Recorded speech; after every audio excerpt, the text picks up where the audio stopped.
آپ نے اپنی زندگی کی آخری ایام بیت المقدس میں ہیکل کی تعمیر میں گزارے اور اسی دوران وفات پا گئے۔ حضرت داؤد گلیل چلانے میں خاص مہارت رکھتے تھے اور ہر وقت اپنے ساتھ ایک عصا، گلیل اور ایک تھیلی رکھا کرتے تھے جس میں پتھر ہوتے تھے۔ جنگل میں شیر کی سواری کرتے تھے۔ آپ شیر کا کان پکڑ کر اس پر سوار ہوتے اور شیر آپ کے سامنے سر جھکاتے کھڑا رہتا۔ ایک مرتبہ آپ جنگل سے گزر رہے تھے کہ ایک پتھر سے آواز آئی کہ اے داؤد، میں ہجر ہارون ہوں، مجھ سے ہارون نے ایک شخص کو مارا تھا، مجھے اٹھا لیجئے، میں آپ کے کام آؤں گا۔ آپ نے وہ پتھر اٹھا لیا اور کچھ دور چلے تھے کہ دوسرا پتھر بول اٹھا کہ میں حجر موسیٰ ہوں، مجھ سے موسیٰ نے ایک شخص کو قتل کیا تھا، مجھے اپنے پاس رکھ لیجئے، میں آپ کے کام آؤں گا۔ آپ نے اس پتھر کو بھی اٹھا لیا اور آپ نے اپنی تھیلی میں ڈال لیا۔ آپ ابھی چند قدم ہی چلے تھے کہ ایک تیسرے پتھر نے صدا لگائی کہ میں حجر داؤد ہوں جو نبی ہیں اور وہ مجھ سے جالوت کو ماریں گے۔ حضرت داؤد نے اس پتھر کو بھی اٹھا لیا اور تھیلے میں ڈال لیا۔ سامعین، اس وقت جالوت کا پورے ملک میں شورا تھا۔ یہ دوہیکل ظالم فلسطینی سردار تھا اور موجودہ اسرائیل اور فلسطین ریاست پر انسانیت کی ناک میں دم کر رکھا تھا۔ وہ بنی اسرائیل سے شدید نفرت کرتا تھا، انہیں تنگ کرتا تھا۔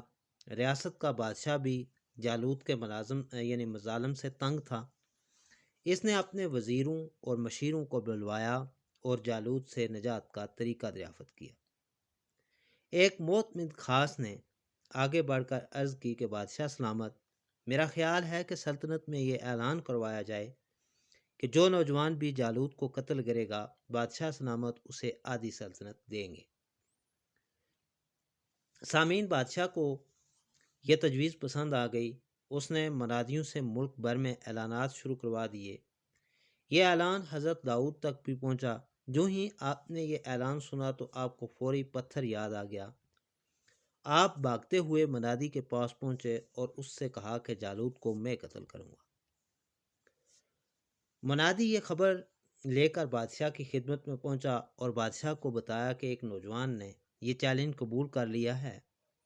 بادشاہ نے فوراً اس نوجوان کو طلب کیا اور ملاقات کے بعد مطمئن ہوا کہ یہی نوجوان جالوت سے ٹکر لے سکے گا۔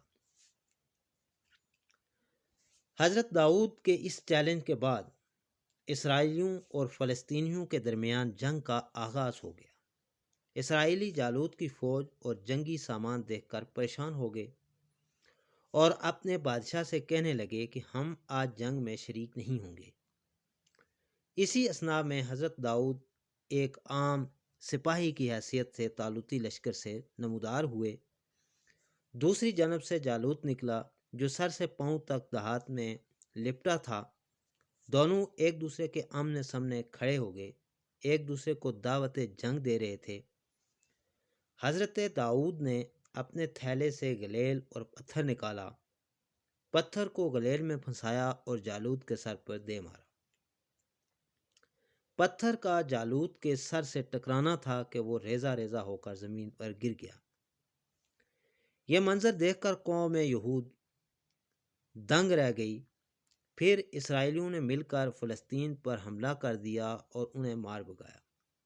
بادشاہ آگے بڑھا اور اس نے اپنے وعدے کے مطابق حضرت داؤد کو آدھی سلطنت عطا کی اور اپنی شہزادی انیا سے آپ کی شادی بھی کروا دی، اور یوں حضرت داؤد اس سلطنت کے بادشاہ بن گئے اور یہ محل آپ کی قیامگاہ بن گیا۔